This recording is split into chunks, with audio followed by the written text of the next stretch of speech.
오늘 함께 나눌 말씀의 제목은 눈에 보이지 않는 성벽을 쌓기 위한 싸움이란 제목으로 하나님 말씀 함께 상고하시겠습니다.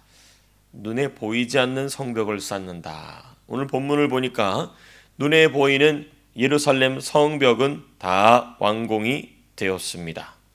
그런데 본문을 가만히 살펴보게 되면 쌓아야 될 또 다른 성벽이 있다는 것을 우리가 발견하게 됩니다. 그것이 어떤 성벽이었고 또한 이 말씀이 우리에게 어떻게 적용돼야 되는지 우리가 한 말씀씩 살펴보시겠습니다. 먼저 우리 15절에서부터 19절 6장의 맨 마지막 부분이죠. 먼저 보시겠습니다. 여기는 중요한 두 가지 주제가 기록되어 있는데 오늘 제가 함께 여러분들과 나누고자 하는 주요 내용과도 같이 나옵니다. 첫 번째는 무슨 내용이 나오느냐?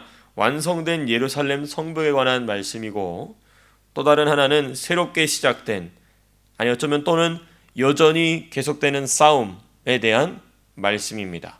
완성된 예루살렘 성벽과 그리고 새롭게 시작된 또는 여전히 계속되는 싸움이다. 제가 이 전혀 두 다른 새롭게 시작된다는 것과 여전히 계속된다는 것은 같이 있을 수 없거든요. 근데 같이 있어요. 그 왜 그런지 함께 말씀 통해 보시겠습니다. 먼저 완성된 예루살렘 성벽에 관한 말씀 15절과 16절입니다. 무려 52일 만에 엄청난 속도죠. 호주도 좀 그렇게 빨리 했으면 좋겠어요. 참 너무 늦죠. 우리 저기 지금 사는 아파트 그 무슨 1층 그라운드 플로어에 그 화단 한 달 두 달이고 막 뭐 벌써 7시면 와가지고 막 시끄러. 한국 같았으면 큰일 났어요. 막 그렇게 하면은 진짜 큰일 납니다. 근데 어찌되었든 이 유다 사람들, 이스라엘 백성들, 한국 사람들 비슷해요. 빨리빨리 52일 만에 어마어마한 속도로 52일 만에 예루살렘 성벽 재건을 완성한 느헤미야와 유다 사람들, 그렇죠? 15절 이렇게 돼 있죠. 성벽 역사가 52일 만인 엘룰월 25일에 끝남에. 여러분 특별히 이 시기는요 대략 9월 중순에서 10월 초순으로 보입니다. 10월 초순. 그러니까 공사를 어느 기간 동안 했다는 겁니까? 여름 기간 내내 했다는 거예요. 7월, 8월. 그 가장 더울 때. 그것도 중동이지 않습니까? 그 장렬하는 태양빛 아래에서 정말 신속하게 이 재건 운동이 진행된 것입니다. 이걸 이제 유다 총독으로 임명된 느헤미야의 시점으로 본다면 느헤미야가 임명된 후 유다로 도착한 후죠. 유다로 도착한 총독으로서 유다로 도착한 후 약 6개월에서 7개월 만에 한 거예요. 대단하죠. 대단한 사람이에요.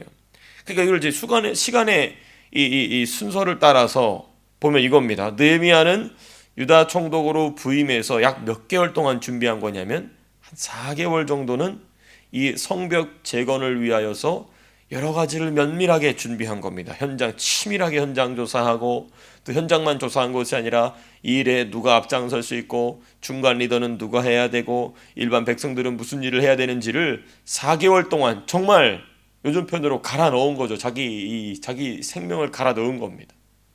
그리고 4개월 정도가 지나자마자 일을 탁 시작해서 2개월 한 2달여 못하게, 그렇죠? 52일이니까 60일이 안 되잖아요, 그렇죠? 어마어마하게 빠른 속도로 일이 진행됐다는 것을 보게 됩니다.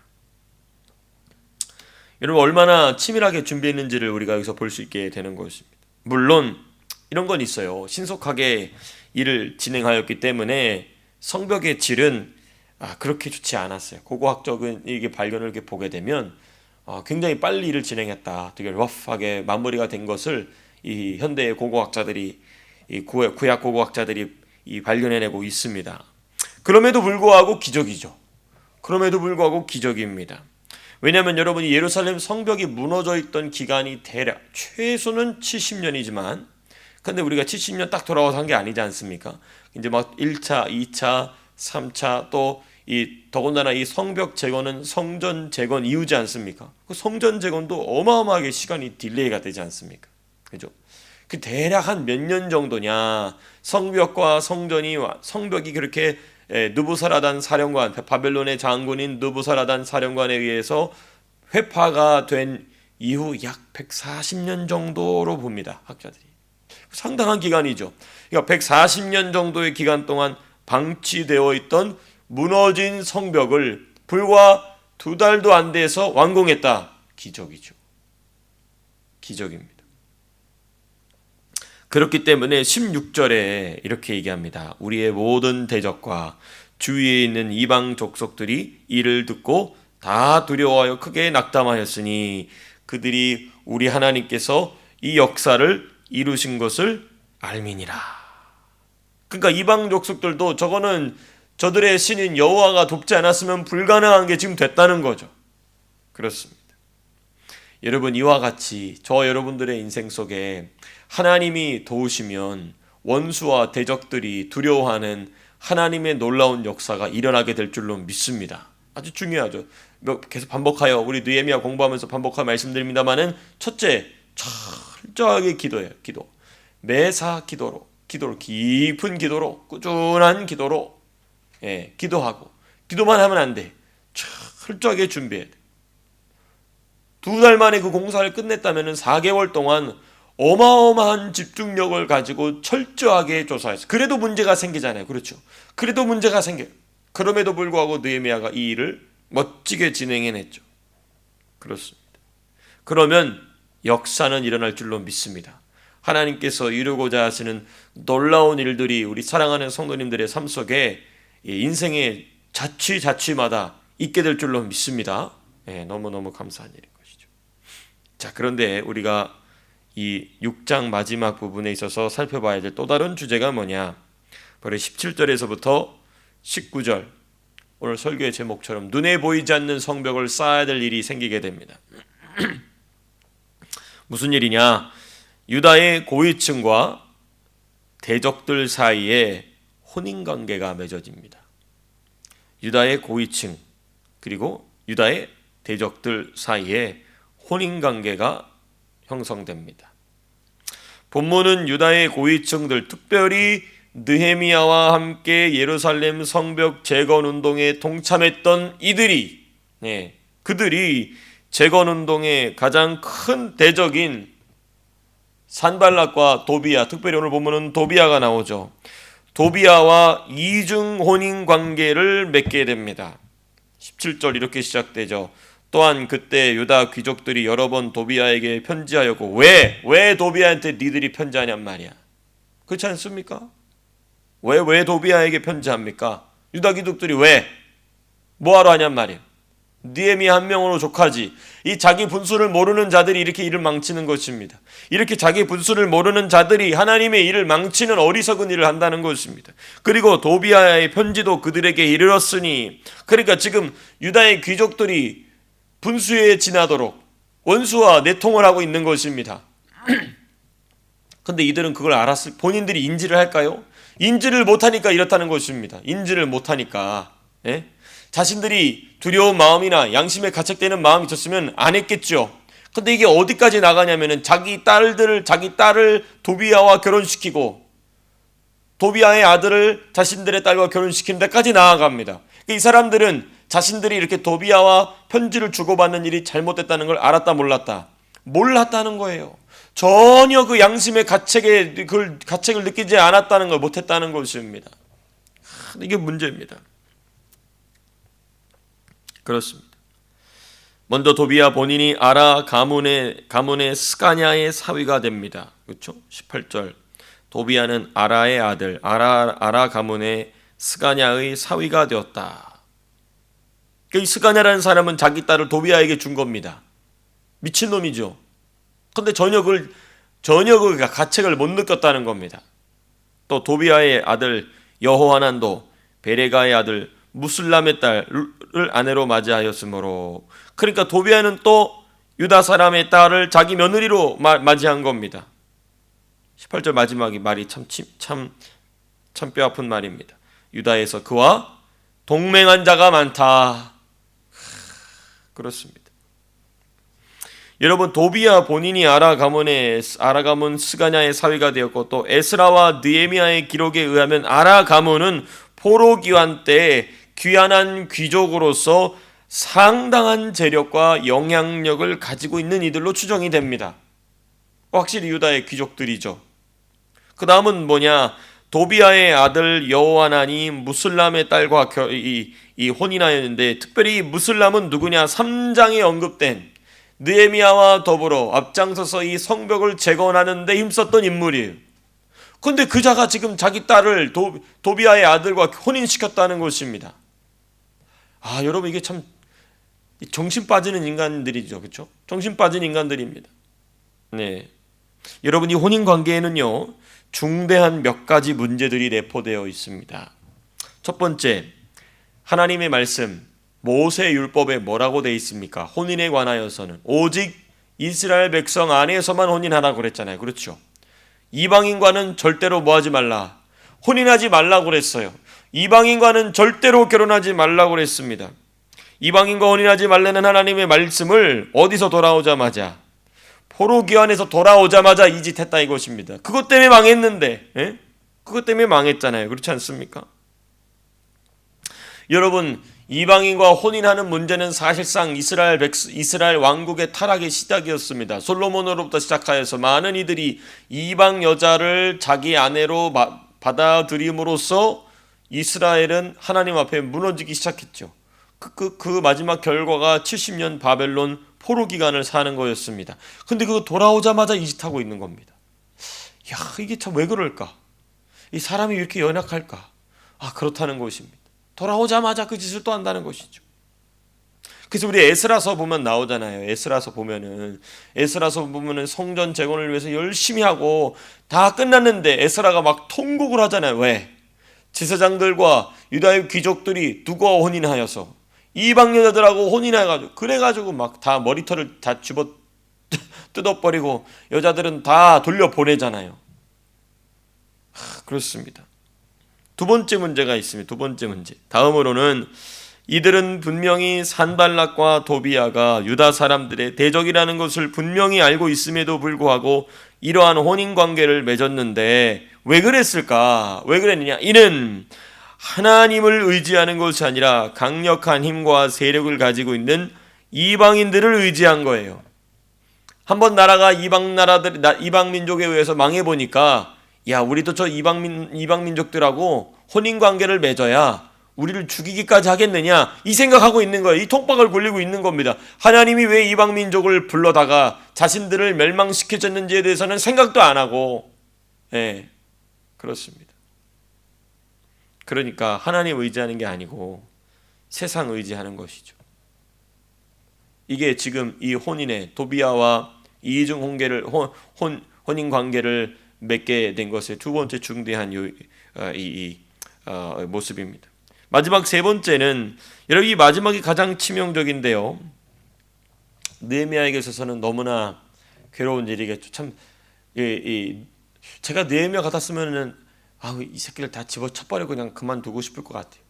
마음이. 그래서 저같이 연약한 사람이라면 그랬을 것 같아요. 이게 마지막이 제일 중요한데, 왜냐하면 도비아는 이런 혼인관계를 핑계로 느헤미야의 모든 활동을 즉시로 보고받게 되었다는 사실이 기록되어 있어요. 19절, 그들이 도비아의 선행을 내 앞에 말하고 또 내 말도 누구에게 전했다고요? 그에게 전했다. 느헤미야는 도비아와 말할 생각이 없어요. 느헤미야는 자기가 말하는 것을 도비아가 아는 것을 원치 않습니다. 근데 누가 갖다 말하고 있다고요? 이 멍청한 인간들이 갖다 얘기하고 있다는 것입니다. 도비아는 또한 이들을 통하여 자신과 혼인 관계를 맺게 된 그들을 통하여 느헤미야를 위협하는 서신을 보냅니다. 그러니까 도비아가 보낸 이방인에 의해서 서신을 받으면은 원수 저놈이 늘 하던 일인데, 자기와 함께 예루살렘 성벽을 재건하는 일에 애썼던 사람이 자기를 위협하는 도비아의 편지를 들고 온다고 생각해 보십시오. 인간적으로 생각하면 정말 엄청난 배신감이 들겠죠. 지금 이 일을 저지르고 있다 이것입니다. 누가? 이 유다 사람들이 이 악행을 저지르고 있다는 것입니다. 여러분, 그 결과 성벽은 완공하였으나 이제는 성벽 안에 있는 유다 사람들 가운데 누구를 신뢰할 수 있고 누구를 불신할 수밖에 없는지를 가늠하기 매우 어려워진 것입니다. 그렇지 않습니까? 누가 진짜 나와 동역하고 있는가? 누구를 내가 진짜 믿을 수 있는가? 예. 여러분, 이래서 이게 지금 오늘 본문은 혼인 관계로 되어 있지만 이게 다 인간 관계를 의미합니다. 인간관계. 그렇습니다. 인간관계, 그러니까 이게요, 잘 나가다가도 누구 한 사람 만나면 미쳐서 돌아버리는 경우가 많아요.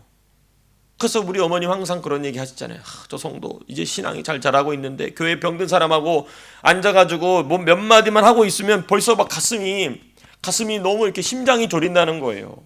네? 심장이. 그래서 심장병들 많이 생겨요. 목사님, 사모님들이. 왜 심장병 생기냐?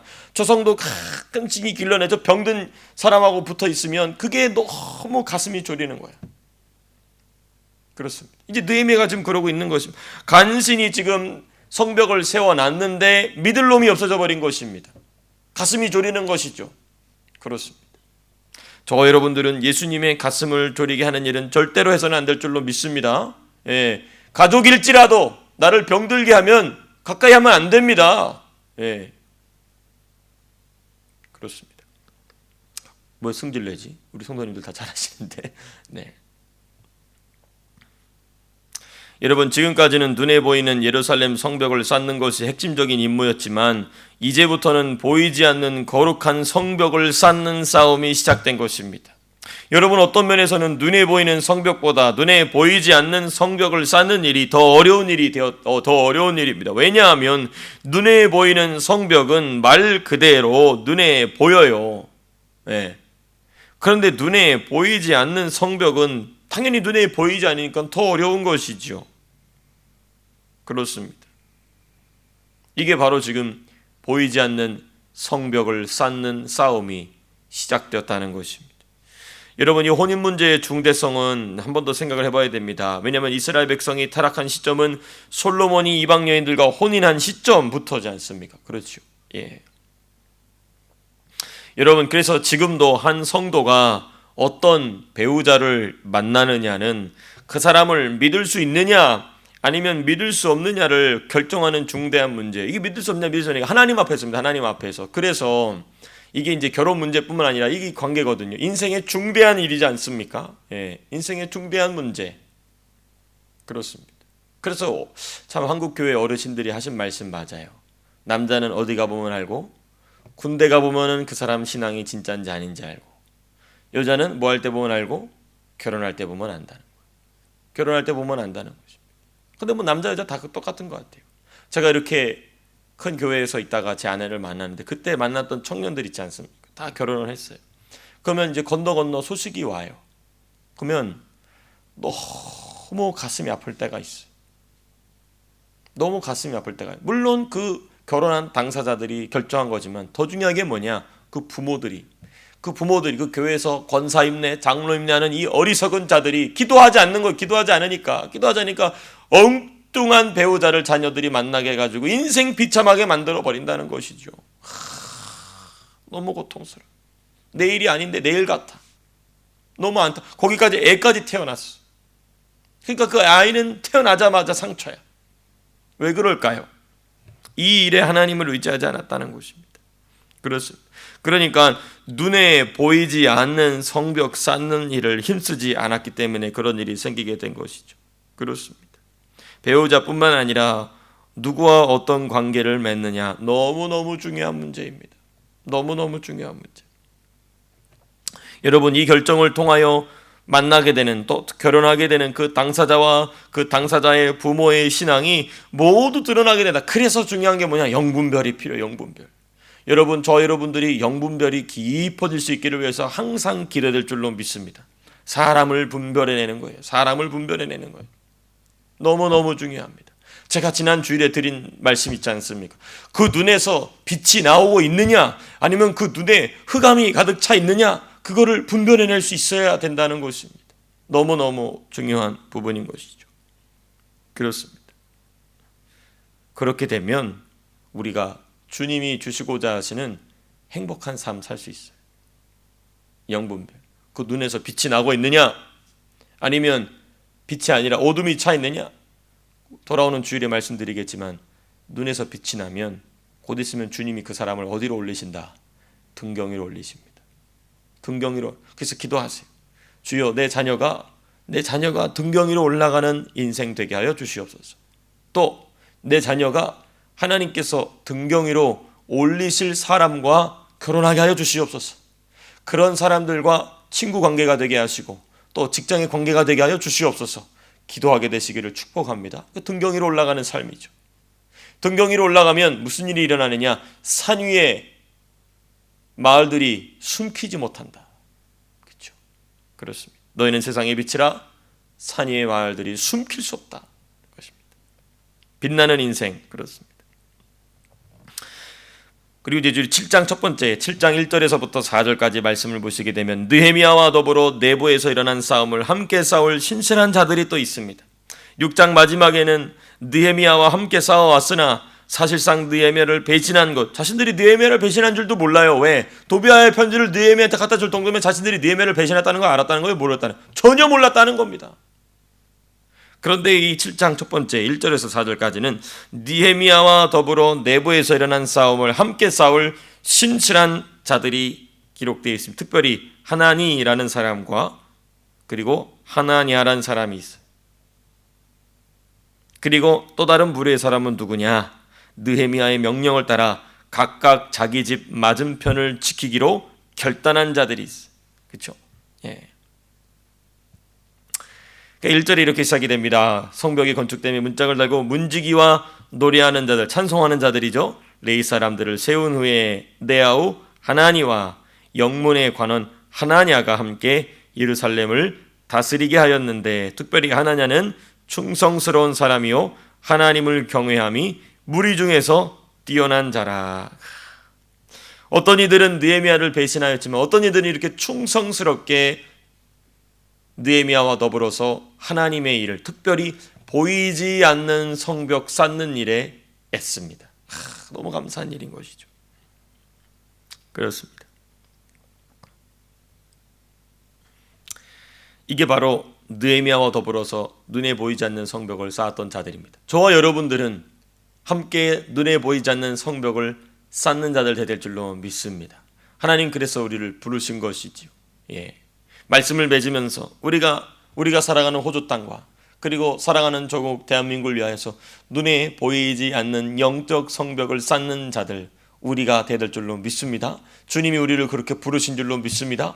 그를 위해 우리가 쓰임받아야 될 줄로 믿습니다. 오늘도 그렇게 쓰임받는 귀한 한 날 되시기를 주님의 이름으로 축복합니다. 기도하고 마치겠습니다.